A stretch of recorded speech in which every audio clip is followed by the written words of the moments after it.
कुलुसियों, मसीह तुम में यही महिमा की आशा है।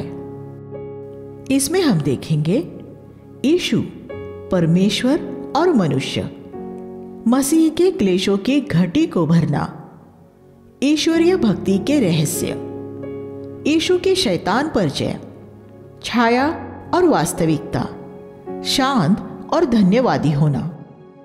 कुलुसे एक ऐसा नगर था जहां पौलुस कभी नहीं गया था, लेकिन यह संभव है कि जब पौलुस 3 साल तक इफिसुस में रहा, तब उसके सहकर्मियों में से एक एपफ्रास ने कुलुसे में जाकर वहां एक कलीसिया स्थापित की थी। 1:7 इस तरह पौलुस को इपफ्रुदीतुस से उस कलीसिया के बारे में बहुत सी जानकारी मिली थी और इसलिए इस कलीसिया में चल रहे सारे काम में उसकी दिलचस्पी गहरी हो गई थी। हम ये भी कह सकते हैं कि कुलुसियों को लिखी पौलुस की ये पत्री इफिसियों की पत्री की एक जुड़वा पत्री के समान है। यीशु परमेश्वर और मनुष्य, इफिसियों की विषय वस्तु थी मसीह में, कुलुसियों की विषय वस्तु है मसीह तुम में। ये हम 1:27 में पाते हैं, मसीह जो महिमा की आशा है तुम में रहता है। हमने इफिसियों में अपनी उस अवस्था के बारे में सुना था जिसने हमें मसीह में स्वर्गीय स्थानों में हर एक आत्मिक आशीष से भरपूर कर दिया है। यहाँ कुलुसियों में हम सत्य का दूसरा पक्ष देखते हैं, क्योंकि मसीह हम में रहता है, इसलिए हमारे द्वारा वह वही स्वर्गीय जीवन प्रकट कर सकता है जो उसने पृथ्वी पर रहते हुए प्रकट किया था। तो हम एक दूसरी तरह से ये भी कह सकते हैं कि कुलुसियों में मुख्य रूप से इस बात पर जोर दिया गया है कि परमेश्वर की परिपूर्णता का मसीह में सदैव वास था। कुलुसियों 2:9 पहले यीशु मसीह की मानवीय देह में परमेश्वर की परिपूर्णता को देखा गया था और अब हमारी मानवीय देह में रहने वाला मसीह उसी ईश्वरीय जीवन को हम में से प्रकट कर सकता है। इस पत्री की यही विषय वस्तु है। इस पत्री में हम पौलुस को मानवीय देह के बारे में 2 अतिवादी गलत सिद्धांतों में रखी भूल को सुधारते हुए देखते हैं। ये दोनों अतिवादी गलत धारणाएं संसार के दूसरे झूठे धर्मों में भी पाई जाती है। एक शिक्षा ये थी कि मानवीय देह उसके मूल रूप में बुरी है, इसलिए आत्मिक बनने के लिए एक व्यक्ति को अपनी देह को दबा कर रखना और उसे कठोर यातनाएं देना अनिवार्य था। आज ये शिक्षा उन लोगों में पाई जाती है जो योग, तपस्या और शारीरिक अनुशासन द्वारा पवित्र होना चाहते हैं।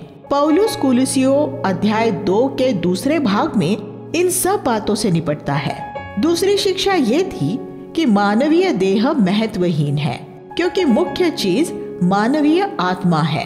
इसलिए देह की लालसाओं को किसी भी हद तक जाकर तृप्त किया जा सकता है। इससे धर्म के नाम पर अनैतिकता और व्यभिचार हो रहा था।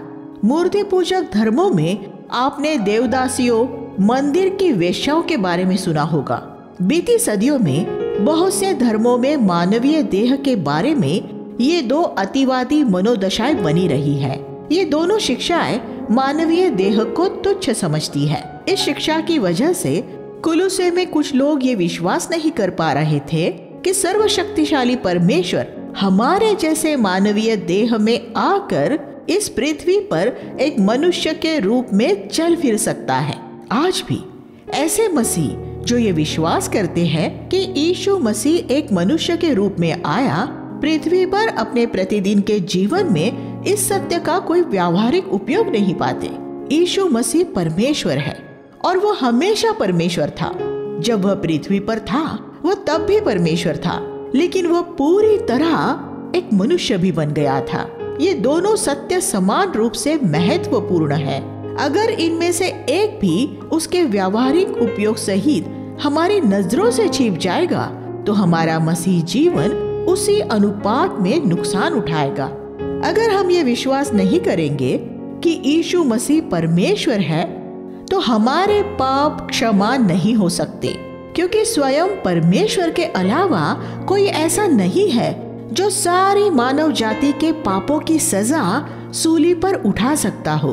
अगर हम ये विश्वास नहीं करते कि यीशु मसीह हमारी तरह मनुष्य बना, सब बातों में अपने भाइयों के समान बन गया, इब्रानियों 2:17, तो हम उसका अनुसरण नहीं कर सकेंगे, क्योंकि हम किसी ऐसे व्यक्ति का अनुसरण नहीं कर सकते जिसका अस्तित्व सिर्फ परमेश्वर के ही रूप में रहा हो।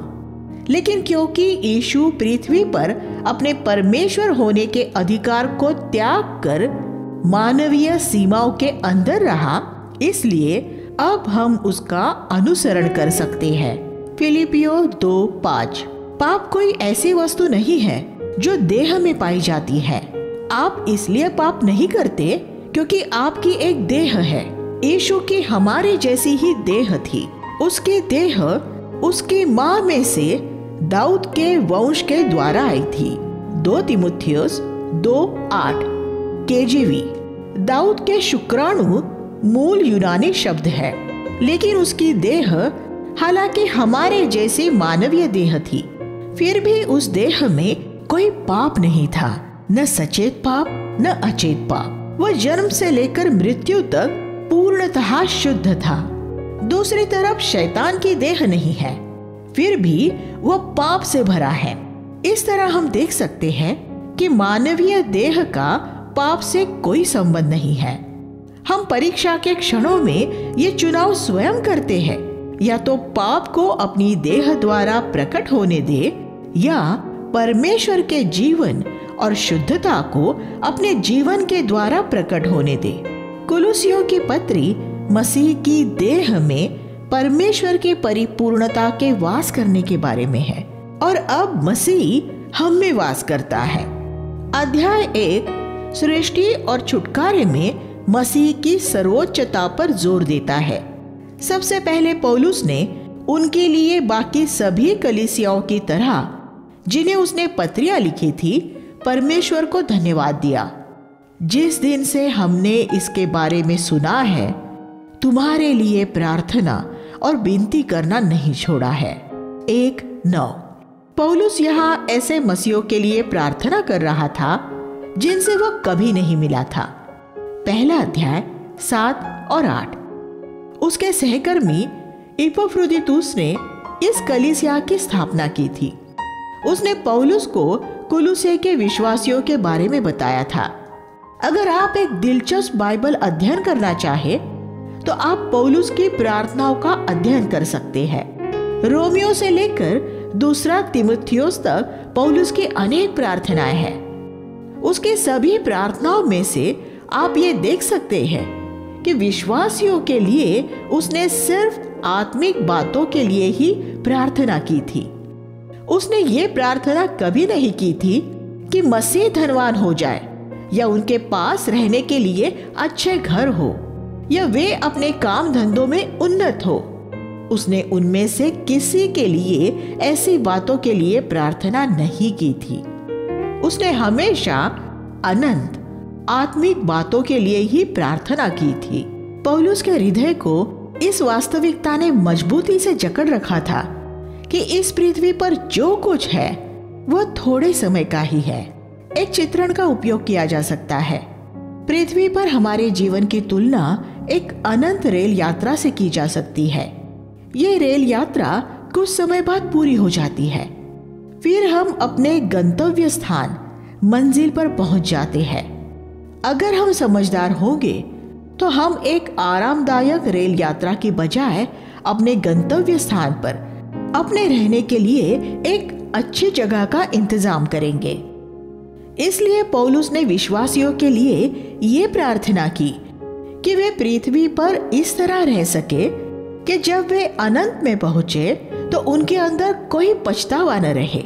उसने प्रार्थना की कि वे समस्त आत्मिक ज्ञान और समझ सहित परमेश्वर की इच्छा की पहचान में परिपूर्ण हो जाए। 1:9। यह दूसरे शब्दों में, मैं प्रार्थना कर रहा हूं कि तुम सब बातों को परमेश्वर के नजरिए से देख सको।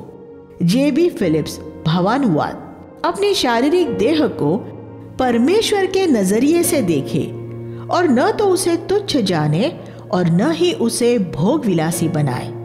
यीशु एक मानवीय देह में आया, इसलिए अपनी देह को तुच्छ न जाने, जीवन की हर एक बात को परमेश्वर के नजरिए से देखे। ये हमारे स्वयं के लिए एक अच्छी प्रार्थना है। प्रभु, मेरे जीवन में जो कुछ होता है उसे तेरे नजरिए से देखने में मेरी मदद कीजिए। आपके जीवन की परिस्थितियों को आप कैसे देखते हैं?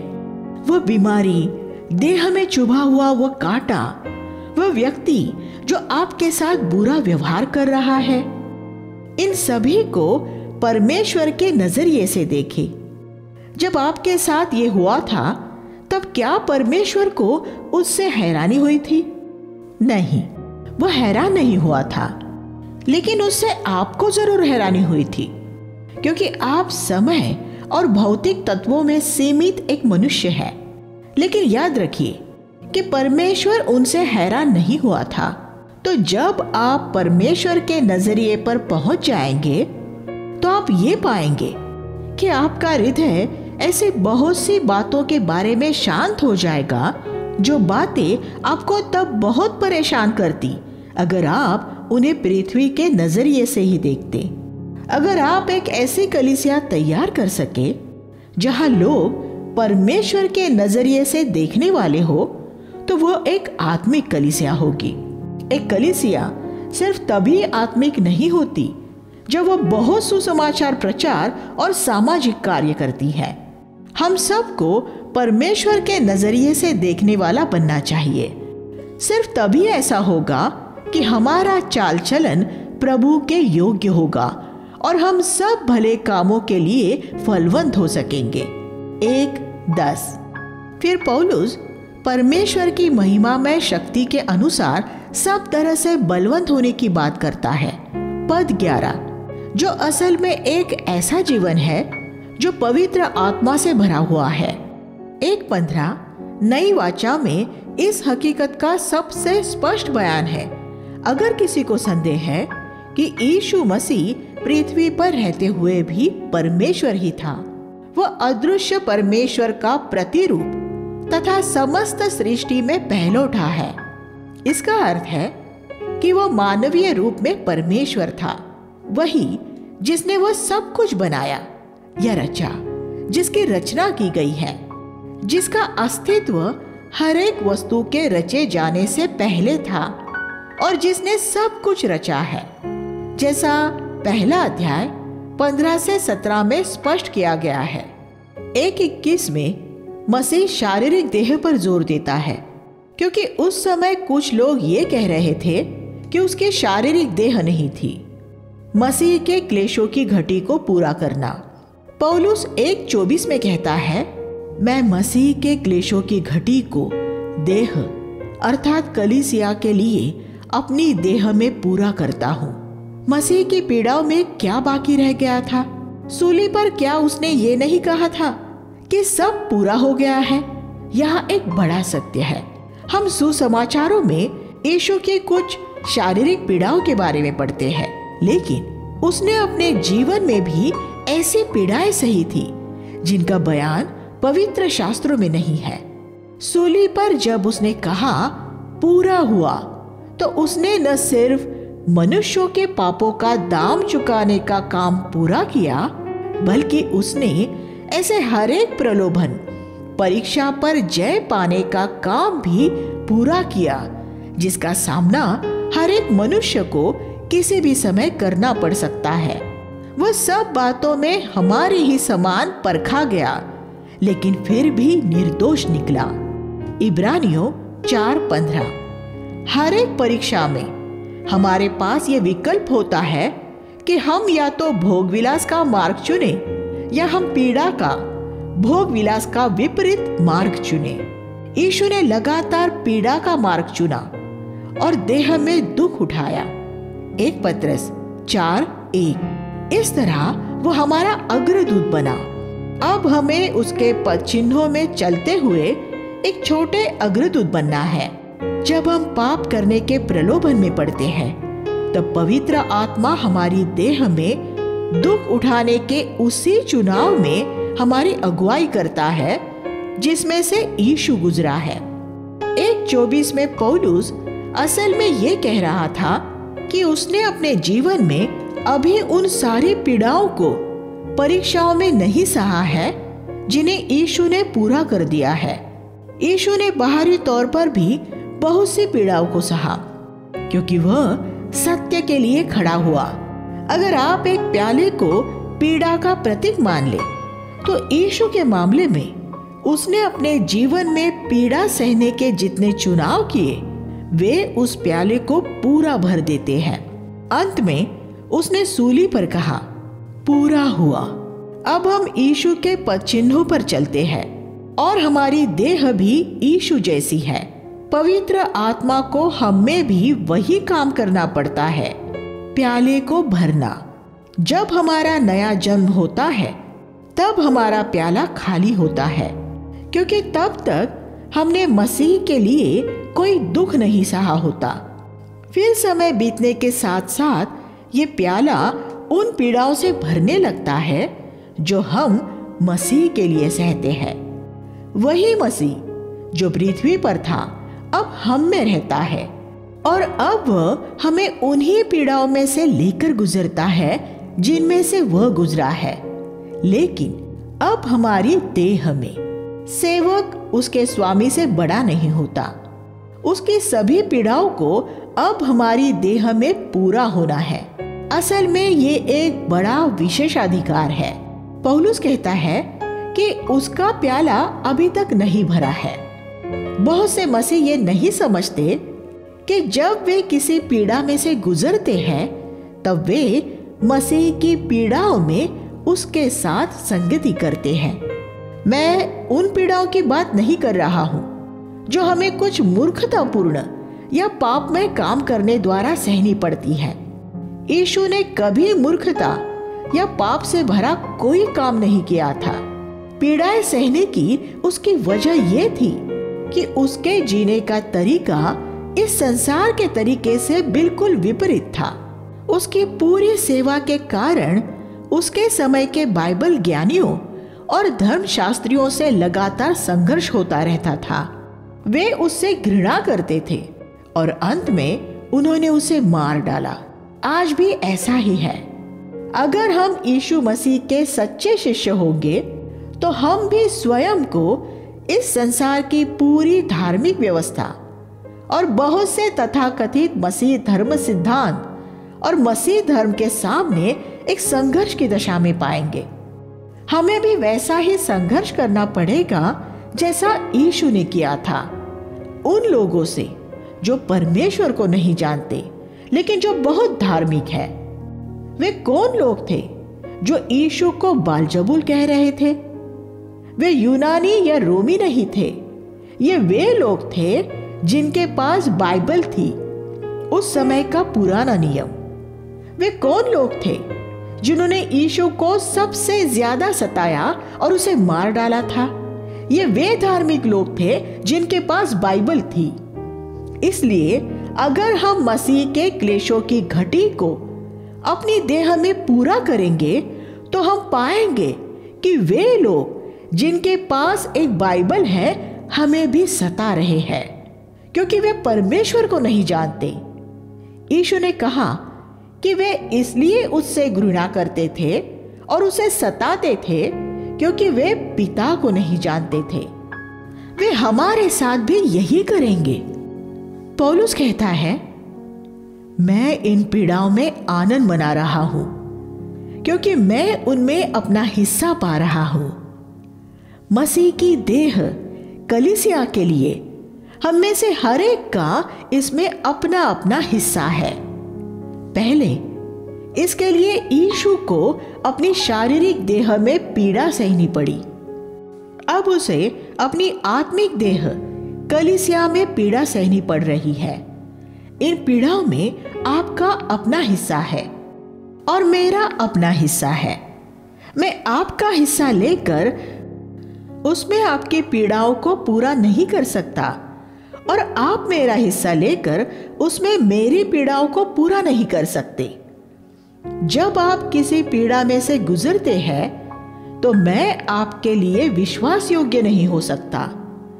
जब आप अपने संबंधियों और पड़ोसियों द्वारा पीड़ित किए जाते हैं, या आपको इसलिए सताया जाता है या घर से बाहर निकाल दिया जाता है क्योंकि आप यीशु के पीछे चलना चाहते हैं, तो उन पीड़ाओं में आपको स्वयं विश्वास योग्य रहना है। ये मसीह की पीड़ाओं का एक हिस्सा है। उस समय आनंद मनाए और कहे, प्रभु, मैं तुझे धन्यवाद देता हूँ कि तूने कलीसिया की खातिर जो तेरी देह है, मुझे तेरी पीड़ाओं में से थोड़ी पीड़ाएं सहने का विशेषाधिकार दिया है। इस तरह हमारे पास दूसरों के लिए एक सेवा होगी, और यही वो तरीका है जिससे हम कलीसिया का निर्माण करते हैं। इस वजह से ही इसे मसीह की पीड़ाओं की संगति का हिस्सा कहा जाता है। मसीह को उसकी पीड़ाओं से स्वयं कुछ नहीं मिला, लेकिन हमें बहुत कुछ मिला है। जब हम मसीह की पीड़ाओं के साथ संगति करते हैं तो हमें स्वयं कुछ नहीं मिलता, वो कलीसिया के लिए होता है। हमारी पीड़ाओं से दूसरों को लाभ होगा। क्या आप इसके लिए तैयार हैं? मेरी आशा है कि आप ये कहें, हाँ प्रभु, मैं तैयार हूं। मैं तेरे मन के साथ, तेरे आत्मा के साथ, तेरे मनोभाव के साथ संगति करना चाहता हूं। मैं पीड़ा सहना चाहता हूं ताकि मेरी पीड़ा द्वारा दूसरे लोगों को लाभ मिल सके। क्या आपने ये देखा है कि गन्ने का रस निकालने वाली मशीन में वो कैसे कुचला जाता है? पूरे गन्ने को जब छोटे छोटे टुकड़ों में काटकर मशीन में डाला जाता है तो उसमें से रस निकलता है। गन्ने को कई बार मशीन में डाला जाता है और उसमें से रस निकलता है। जब 3-4 बार ऐसा कर लिया जाता है तो हमें ऐसा लगेगा कि अब उन टुकड़ों में से कोई रस नहीं निकलेगा, लेकिन नहीं, उसे फिर से उसी मशीन में डाला जाता है और उसमें से कुछ और रस निकलता है। वो किसके लाभ के लिए कुचला जा रहा है? किसी दूसरे के पीने के लिए। परमेश्वर हमें भी दूसरों के लिए ऐसे ही एक आशीष बनाता है। हम जीवन की परिस्थितियों और परीक्षाओं में कुचले और दबाए जाते हैं, और हम अपने आप को नम्र और दीन करते हैं और आनंद के साथ उन्हें स्वीकार करते हैं, और हमारे उस कुचले जाने से मसीह की चमक, सुंदरता और खुशबू प्रकट होती है। हम सिर्फ इस तरह ही दूसरों के लिए एक आशीष बन सकते हैं।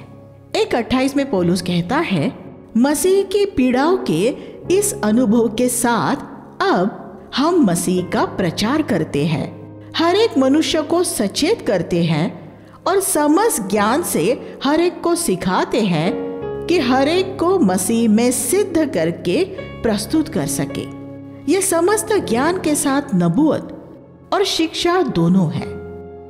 पौलुस का अंतिम लक्ष्य हर एक मनुष्य को मसीह में सिद्ध करके प्रस्तुत करना था। अगर पौलुस की 100 लोगों की कलीसिया होती तो ये सुनिश्चित करने के लिए वो यथासंभव कोशिश करता कि वे सभी 100 लोग, हर एक भाई और बहन मसीह में सिद्ध हो जाए। वो उन्हें समस्त ज्ञान सहित उत्साहित करता, ताड़ना देता और सिखाता, क्योंकि उसे एक दिन उन्हें परमेश्वर के सामने हाजिर करना था। ऐसे बोझ वाले पास्टर और चरवाहे थोड़े ही हैं। वे सिर्फ प्रचार करते हैं और इसके अलावा कुछ नहीं करते। आप कलीसिया में एक प्राचीन होने की जिम्मेदारी को एक हल्की बात नहीं समझ सकते। जब मैं बेंगलोर की हमारी कलीसिया में 25 साल तक प्राचीन रहा तो मैंने अपनी कलीसिया के हर एक व्यक्ति की आत्मिक दशा की जानकारी रखनी चाहिए थी, ताकि मैं उन्हें सुधार सकूं, उन्हें ताड़ना दे सकूं, बुद्धि से भर सकूं, उत्साहित करने वाले और कठोरता वाले शब्द बोल सकूं, ताकि उन्हें सिद्ध करके एक दिन मसीह के सम्मुख प्रस्तुत कर सकूं। मैंने अपने लिए उनसे कभी कुछ नहीं चाहा। उनके लिए और मसीह की देह के लिए मुझे अपने निजी जीवन में ऐसे बहुत सी बातों से गुजरना पड़ा जिनसे मैं खूब कुचला गया। परमेश्वर ने मेरे साथ बहुत तरह से व्यवहार किया ताकि मुझसे मसीह की खुशबू आ सके, जिससे दूसरे लोग आशीष पा सके। ये सच्ची मसीह सेवकाई है। 1:29 में पौलुस आगे कहता है, इसी अभिप्राय से मैं उसकी उस शक्ति के अनुसार जो मुझ में सामर्थ के साथ काम करती है, संघर्ष करते हुए कठोर परिश्रम करता हूं। वह कैसे परिश्रम करता था? पवित्र आत्मा की असीम सामर्थ से, जिसमें परमेश्वर सबसे पहले सामर्थ के साथ मेरे अंदर काम करता है। परमेश्वर को हमेशा पहले उसके पवित्र आत्मा द्वारा हमारे अंदर काम करना पड़ता है और फिर उसके बाद ही वो हमारे अंदर से काम करते हुए दूसरों को आशीष दे सकता है। आप में से जो लोग कलीसिया में सेवा करते हैं, इन 2 पदों को अपना लक्ष्य बना ले कि हर एक व्यक्ति को मसीह में सिद्ध करके उपस्थित करेंगे। 1:28। और इस लक्ष्य को प्राप्त करने के लिए अपने आप को पवित्र आत्मा से भरते रहेंगे। 1:29। ईश्वरीय भक्ति के रहस्य। 2:2 में पौलुस कहता है, मैं प्रार्थना करता हूं कि तुम्हारे मन परस्पर प्रेम में बंधकर प्रोत्साहित हो, वे समझ की उस पूर्ण निश्चयता से उस समस्त धन को प्राप्त करे जिसका परिणाम परमेश्वर का रहस्य अर्थात मसीह को पहचानना है।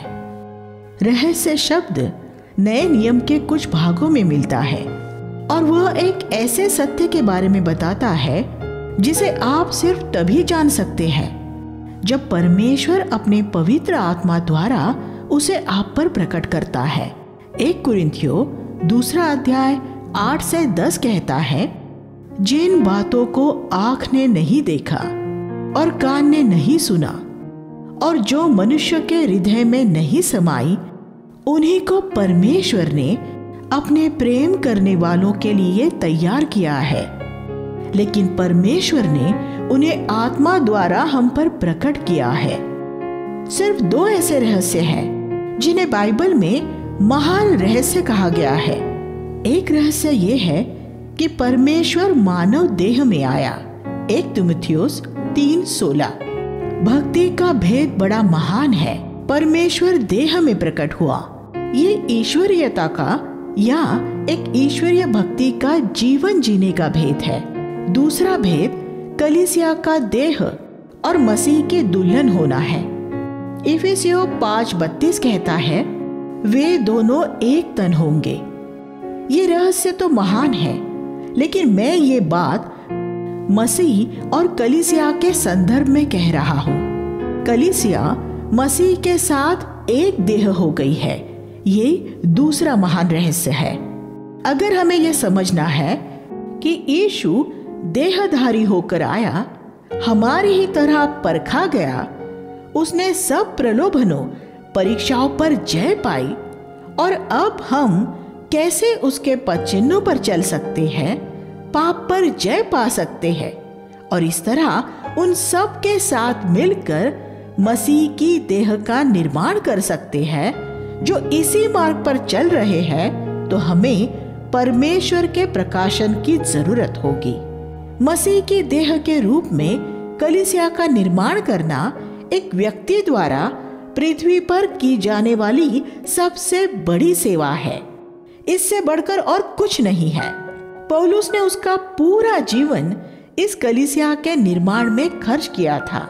परमेश्वर के सबसे बड़े सेवक वे हैं जो मसीह के साथ मिलकर उसकी कलीसिया का निर्माण करते हैं। एक ईश्वरीय जीवन जीना जरूरी है, लेकिन वह काफी नहीं है। हमें वह भी करना है जो पौलुस ने किया था। पौलुस ने अपना जीवन समाज सेवा के काम करते हुए नहीं बिताया था। पृथ्वी से जुड़ी बातों में गरीबों की मदद करना अच्छा है, लेकिन उससे परमेश्वर का अनंत उद्देश्य पूरा नहीं होगा। अगर आप लोगों को सिर्फ शिक्षा और चिकित्सा उपचार देकर उनके जीवन को आरामदायक बना देंगे, तो आप बस इतना करेंगे कि उन्हें बड़े आराम से नर्क में पहुंचा देंगे। पहले वे एक उबड़ खाबड़ रास्ते से जा रहे थे, लेकिन आपने आकर उसे थोड़ा आरामदायक बना दिया है। पौलुस को यह समझ आया था कि सारी सेवाओं में सबसे बढ़कर लोगों को मसीह के पास लाना, उनकी अगुवाई करते हुए उन्हें एक ईश्वरीय जीवन में पहुंचाना और फिर उन्हें एक देह में गठित करना था। हम में से कोई भी व्यक्ति इससे बढ़कर सेवकाई नहीं कर सकता। हम उन सबका आदर करते हैं जो सामाजिक काम करते हैं और मसीह के नाम में गरीबों की सेवा करते हैं। परमेश्वर उन सबको आशीष दे जिन्हें उसने ये करने के लिए बुलाया है। लेकिन पौलुस के समय में भी जगत में बहुत सी सामाजिक जरूरतें थी, लेकिन वह कभी उनमें शामिल नहीं हुआ था। जो गरीबों की मदद करते हैं उन्हें पृथ्वी पर नोबेल पीस प्राइज जैसे सम्मान मिल सकते हैं, लेकिन यीशु और पौलुस को कभी नोबेल पीस पुरस्कार न मिला होता। कलीसिया का निर्माण करने वालों को कोई नोबेल पुरस्कार नहीं देता। दूसरा अध्याय 11-12 में पौलुस कहता है, तुम्हारा भी ऐसा खतना हुआ है जो हाथ से नहीं वरन मसीह के अनुसार खतना है, जिसमें शारीरिक देह उतार दी जाती है। जैसे शारीरिक खतना में कुछ मांस काट दिया जाता है, हमें यह समझना चाहिए कि वैसे ही सूली पर हमारा मांस स्व इच्छा मनमानी काट दी गई है। हमें विश्वास द्वारा इस अवस्था को स्वीकार करना चाहिए। बपतिस्मा में हम ये स्वीकार करते हैं कि हम मसीह के साथ मर गए हैं और उसके साथ जी उठे हैं। 2:12 परमेश्वर ने अब्राहम को ये आज्ञा दी कि उसके सब वंशजों का खतना किया जाए। इसी तरह परमेश्वर की हर एक संतान का आत्मिक खतना होना जरूरी है। उनका अपने शरीर में कोई भरोसा नहीं होना चाहिए। फिलिपियो 3:3 बपतिस्मा उस भीतरी खतना का प्रतीक है। यीशु के शैतान पर जय। दूसरा अध्याय 14-15 में हम उन 2 कामों के बारे में पढ़ते हैं जो यीशु ने हमारे लिए सूली पर पूरे किए। सबसे पहले उसने परमेश्वर का वह कर्ज चुका दिया जो हमें चुकाना था। परमेश्वर की व्यवस्था में आज्ञाओं की एक ऐसी सूची थी जिनका हमें पालन करना था, लेकिन हमने उन सब को तोड़ा है। हमारे द्वारा किया गया हर एक पाप वह कर्ज है जो हमें परमेश्वर को चुकाना है, और हम सब ने अपने जीवन पर कर्ज का एक बड़ा बोझ लाद लिया है। यीशु ने सूली पर हमारा पूरा कर्ज चुका दिया है और हमारे कर्ज के प्रमाण पत्र को फाड़ कर फेंक दिया है। अब हमारे नाम पर कोई कर्ज नहीं है। दूसरा काम जो यीशु ने सूली पर किया है वह ये है कि उसने अंधकार की शक्तियों और शैतानी प्रधानताओं को निरस्त कर दिया है। सूली पर उन्हें हराने के बाद यीशु ने उनके सभी अस्त्र शस्त्र ले लिए। हम इसका चित्रण कुछ इस तरह कर सकते हैं। बहुत सी दुष्ट आत्माओं के हाथों में मशीन गनें थी और उन्होंने वे हमारे जैसे असहाय मनुष्यों की तरफ तान रखी थी और हम उनसे डरते थे। वे हमेशा हम पर गोलियां चलाते रहते थे और हमें बचने के लिए यहाँ वहां भागना पड़ता था। लेकिन यीशु ने उनकी वे सारी मशीन गनें उनसे छीनकर हमें दे दी है। अब उन्हें हमसे बचकर भागना पड़ रहा है। अब हमें शैतान और उसकी दुष्टात्माओं से डरने की कोई जरूरत नहीं रही है। अगर हम एक शुद्ध विवेक और दीनता की मनोदशा में रहे तो हम हर समय यीशु के नाम में शैतान की सारी सेनाओं पर जय पा सकते हैं। प्रभु का नाम एक ऊंचा और मजबूत गढ़ है। धर्मी उस नाम में दौड़कर उसमें सुरक्षा पा सकते हैं। नीति वचन 18:10। सूली पर शैतान और उसके सारे दुष्टात्माएं हमेशा के लिए हार गए हैं। उसकी मशीन गन सूली पर से छीन ली गई है और अब उसके पास कोई हथियार नहीं बचा है। अगर आपका कभी किसी दुष्टात्माग्रस्त व्यक्ति से सामना हो जाए तो याद रखिए, उस व्यक्ति के अंदर की दुष्टात्मा सूली पर हराई जा चुकी है। उसकी मशीन गन सूली पर उससे ले ली गई थी और अब उसके पास कोई हथियार नहीं है। अब आप उस दुष्टात्मा पर यीशु नाम की गोलियों की बौछार कर सकते हैं। इससे कोई फर्क नहीं पड़ता कि आप कमजोर हैं। एक मशीन गन से सबसे कमजोर सैनिक भी उस सैनिक पर गोलियां बरसा सकता है जिसके पास कोई मशीन नहीं है। वो गोलियां जैसा विशाल शत्रु आपके सामने धराशायी हो जाएगा। यीशु का नाम सबसे शक्तिशाली हथियार है। छाया और वास्तविकता। दूसरा अध्याय 16 से 23 में पौलुस लोगों द्वारा पवित्र बनने के उन विभिन्न तरीकों के बारे में बात करता है जो उन्होंने परमेश्वर से कोई प्रकाशन पाए बिना ही अपने आप सोच लिए हैं। कुछ लोग कहते हैं पवित्र दिन मनाओ, तीर्थ यात्राओं पर जाओ, विश्राम दिन मनाओ आदि। लेकिन पवित्र आत्मा कहता है कोई इन बातों के बारे में तुम्हारा न्याय न बने। विश्राम दिन तो मात्र छाया है, वास्तविकता मसीह में है। जब आपके पास वास्तविकता है तो आपको छाया की क्या जरूरत है? अगर पौलुस आज के समय में होता तो वो ये कहता, पुरानी वाचा के वे सारे नियम, विधियां और पर्व सिर्फ एक चित्र की तरह थे। अब मसीह में तुम्हारे पास असलियत है। अपनी पत्नी का फोटो मैं सिर्फ तभी देखता हूँ जब मैं यात्रा करता हूँ और उससे दूर होता हूँ। लेकिन अगर वो मेरे पास हो तो मुझे उसका फोटो देखने की कोई जरूरत नहीं होती। इसी तरह जब मसीह स्वयं आपके अंदर रहता है तो आपको उन सब चित्रों की क्या जरूरत है?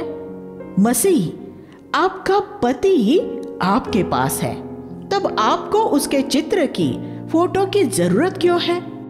विश्राम दिन और पुरानी वाचा के वे सारे पर्व सिर्फ चित्र और छाया थे। अब आपके पास वास्तविकता है, मसीह। पौलुस फिर आगे कहता है, कोई तुम्हें दौड़ के प्रतिफल से वंचित न कर दे। परमेश्वर ने स्वर्ग में आपके लिए एक इनाम रखा है। ऐसा न हो कि कोई आपको झूठी दीनता, आत्मत्याग में फंसाकर धोखा दे और व्यर्थ में फुला दे।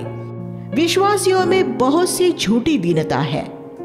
झूठी दीनता असल में आत्मिक गर्व होता है, जो दीनता का वस्त्र पहनकर बहुत नम्र होने का पाखंड करता है।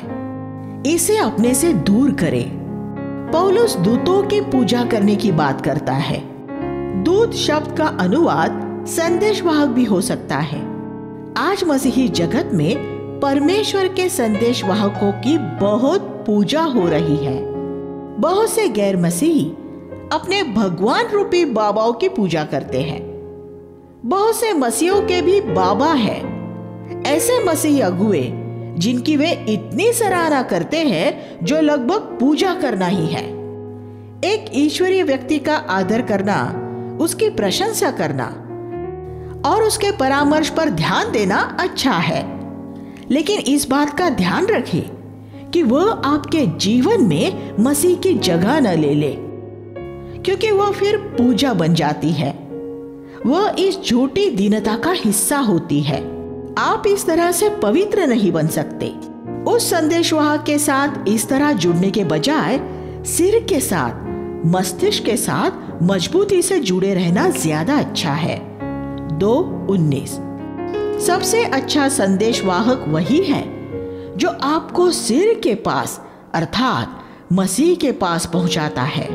पवित्र होने का बहुत लोगों द्वारा जो एक दूसरा तरीका सिखाया जाता है वह अनुशासन द्वारा है।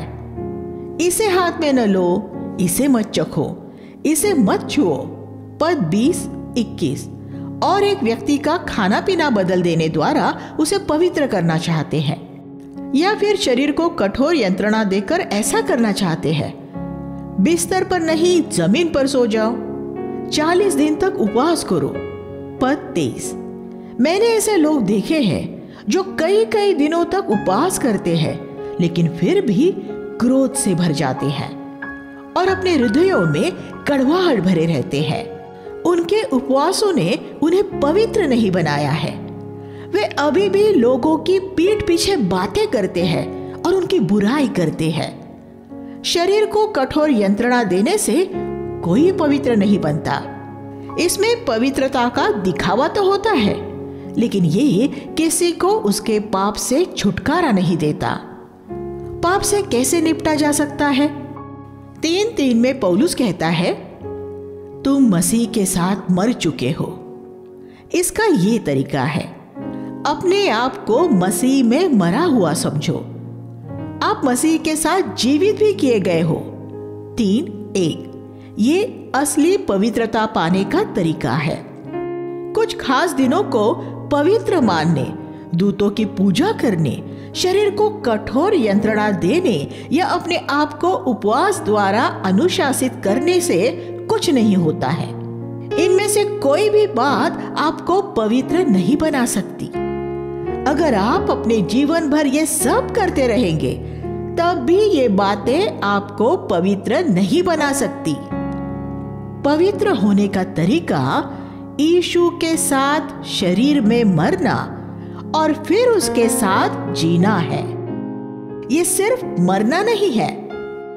अगर आप सिर्फ अपनी खुदी अहम के मृत्यु के बारे में सोचेंगे तो आप आत्म त्याग द्वारा योग जैसी पवित्रता पाने के धोखे में पड़ जाएंगे। लेकिन पवित्र आत्मा आपके अंदर मसीह का जीवन पहुंचाना चाहता है और आपकी देह में यीशु के जीवन को प्रकट करना चाहता है। इस तरह वह आपको इस योग्य बनाना चाहता है कि आप उसी तरह जी सके जैसे यीशु पृथ्वी पर अपने देह में जिया था। इसका एक प्रमाण यह होगा कि आपका मन स्वर्गीय बातों में लगा रहेगा। 3:2 आपका मन फिर आपके खाने और पृथ्वी की दूसरी बातों में अनुशासित होने में नहीं लगा रहेगा। आप उन बातों पर ध्यान देने वाले हो जाएंगे जो ऊपर है। सच्ची पवित्रता वहां से शुरू होती है। 3:2 में आपके मन और 2:23 में आपकी देह के बीच के फर्क पर ध्यान दीजिए। हम अपनी देह की अभिलाषाओं और वासनाओं को दबाकर रखने द्वारा पवित्र नहीं बनते, लेकिन जब हमारा मन उन बातों पर लगा होगा जो स्वर्गीय है, तब हमारी देह पवित्र आत्मा की आज्ञा का पालन करेगी। मसीह परमेश्वर की दाहिनी ओर विराजमान है। तुम्हारा मन स्वर्गीय बातों पर लगा रहे, क्योंकि तुम मसीह के साथ मर चुके हो। इसलिए अपनी देह के अंगों को मृतक समझो। 3 अध्याय 1 से 3। पौलुस ने रोमियो में भी इस तरह से पवित्र होने के बारे में बताया। तुम मसीह के साथ मर के जी उठे हो। परमेश्वर से कहे कि वो आपको इस बात की समझ दे, क्योंकि यही असली पवित्रता का भेद है। जब आप इस सत्य को देख लेंगे तो ये आपके जीवन में उतनी ही उथल पुथल मचा देगा जितनी आपने उस समय महसूस की थी जब आपका नया जन्म हुआ था। शांति और धन्यवाद से भरे हुए होना। हमारे अंदर ऐसे बहुत से पूर्वाग्रह होते हैं जिन्हें हमें इस नए जीवन में सूली पर चढ़ाने की जरूरत होती है। मसीह की देह में विभिन्न नस्लों के लोगों के बीच किसी तरह का कोई भेदभाव नहीं है। विश्वासी चाहे किसी भी नस्ल या संस्कृति के हो, हम उनमें कोई भेदभाव नहीं करते। हम एक दूसरे को सहते हैं और जैसे यीशु ने हमें क्षमा किया है, वैसे ही हम एक दूसरे को क्षमा करते हैं। मसीह की शांति हमारे हृदयों में उन रिश्तों के बीच एक रेफरी बन जाती है जो हमारी एक दूसरे के साथ है। 3:15 हमारा विवेक एक रेफरी की तरह कुछ गलत होते ही हमें सूचित कर देता है। फुटबॉल के एक मैच में जब कोई खिलाड़ी कुछ गलती करता है तो रेफरी सीटी बजाता है। जब रेफरी सीटी बजा देता है तो खेल रुक जाता है। जब तक उस गलती से निपट नहीं लिया जाता, खेल की सारी गिनती रुकी रहती है। जब आप अपने हृदय की शांति खो देते हैं और आप बेचैन और परेशान हो जाते हैं, तो आपका विवेक सीटी बजा रहा होता है। वो ये संकेत देता है कि आपसे कुछ गलती हुई है। हो सकता है आपने अपनी पत्नी के साथ कठोरता से बात की हो, या पैसों के लेन देन में कुछ बेईमानी की हो। एक बार जब वह सीटी बज जाती है तो सब रुक जाना चाहिए। आपको फौरन उस गलती से निपट लेना चाहिए। जब आप परेशान हो तो घर में या कलीसियाई सभा में न बोले। आप अपना मुंह बंद रखने द्वारा लोगों को आशीष दे सकते हैं। आपको सिर्फ परमेश्वर के सामने और मनुष्य के सामने अपने पाप का अंगीकार कर लेना है, या जो कुछ आपने बेईमानी से ले लिया है उसे लौटा देना है। तब आपके हृदय में मसीह की शांति लौट आएगी। अगर आप इस रेफरी की बात सुनेंगे तो आप कभी नहीं भटकेंगे। फुटबॉल के कुछ मैचेस में खिलाड़ी रेफरी से वाद विवाद करते हैं, लेकिन रेफरी का शब्द अटल होता है। उसे बहस न करें, वरना वह आपको मैदान में से ही बाहर निकाल देगा। बस सारे मामले को फौरन सही कर ले। 3:15 में पौलुस कहता है, एक दूसरे के लिए धन्यवादी बने रहो। वह मसीह की देह की बात कर रहा है। हमारी स्थानीय कलीसिया में हमें एक दूसरे के लिए धन्यवाद देते रहना है। पौलुस फिर हमारे घरेलू जीवन के बारे में बात करता है। अपनी पत्नी के साथ कटु व्यवहार न करें। 3:19। ये कितना जबरदस्त वचन है। आपको वर्ष में कितनी बार आपकी पत्नी के साथ कटु व्यवहार करने की अनुमति दी गई है? एक बार भी नहीं। जब बाइबल ये कहती है हत्या न करना, तो हम जानते हैं कि इसका अर्थ है कि हमें एक बार भी हत्या नहीं करनी है। इसी तरह जब बाइबल ये कहती है अपनी पत्नी के साथ कटु व्यवहार न करना, तो इसका अर्थ है कि हमें अपनी पत्नियों के साथ एक बार भी कटु व्यवहार नहीं करना है। वही परमेश्वर जिसने ये कहा है हत्या न करना, ये भी कहता है अपनी पत्नी के साथ कटु व्यवहार न करना। अगर आप एक ईमानदार मसीह हैं, तो आप किसी भी कीमत पर इस लक्ष्य को पाना चाहेंगे। 3:21 में पिताओं के लिए एक उपदेश है। अपने बच्चों को क्रोध न दिलाओ। उन्हें बार बार एक ही बात के लिए टोकते नहीं रहना है, वरना वे निराश हो जाएंगे। 4:1 में स्वामियों के लिए एक शब्द है, अपने सेवकों के साथ न्यायपूर्ण व्यवहार करो। उनके साथ भलाई करें। हालांकि वे आपके दास हैं और आपको उन्हें वेतन चुकाने की जरूरत नहीं है, फिर भी उन्हें कुछ पैसा दे। फिर कुछ व्यावहारिक उपदेश है। अपने आप को प्रार्थना के लिए अर्पित करें। 4:2 आपकी बातचीत कृपापूर्ण हो कि आप सबको बुद्धिमानी से जवाब दे सके। 4:6 पुलपिट में आप परमेश्वर के प्रवक्ता के रूप में एक सिंह की तरह बोल सकते हैं, लेकिन लोगों के साथ आपकी निजी बातचीत में एक मेमने की तरह रहे। हमेशा कृपा, सहृदयता और दया के साथ बात करें। 4:12 में हम भाई इपफ्रास के बारे में पढ़ते हैं, जो हमेशा कुलीसियों के मसीहों के लिए ये प्रार्थना करता रहता था कि वे सिद्ध हो जाए। ये प्रेरितों का बोझ था कि हर एक भाई और बहन मसीह में सिद्ध हो जाए। वे सिर्फ लोगों के मन फिराने से ही प्रसन्न नहीं होते थे। वे चाहते थे कि वे शिष्य बने, और वे चाहते थे कि वे शिष्य सिद्ध हो जाए। वे प्रेरित सुसमाचार प्रचार में ही इतने व्यस्त नहीं रहते थे कि फिर उनके पास लोगों की सिद्धता में अगुवाई करने के लिए समय ही न बचे। हमें भी परमेश्वर की सेवा इस तरह ही करनी चाहिए। 4:16 में पौलुस लौदीकिया की कलीसिया को लिखी अपनी पत्री के बारे में बात करता है। हम इस कलीसिया की दुर्दशा के बारे में प्रकाशित वाक्य 3:14-17 में पढ़ते हैं। अगर उन्होंने पौलुस द्वारा उन्हें दी गई चेतावनियों पर ध्यान दिया होता, तो उनकी वैसी बुरी दशा नहीं होती।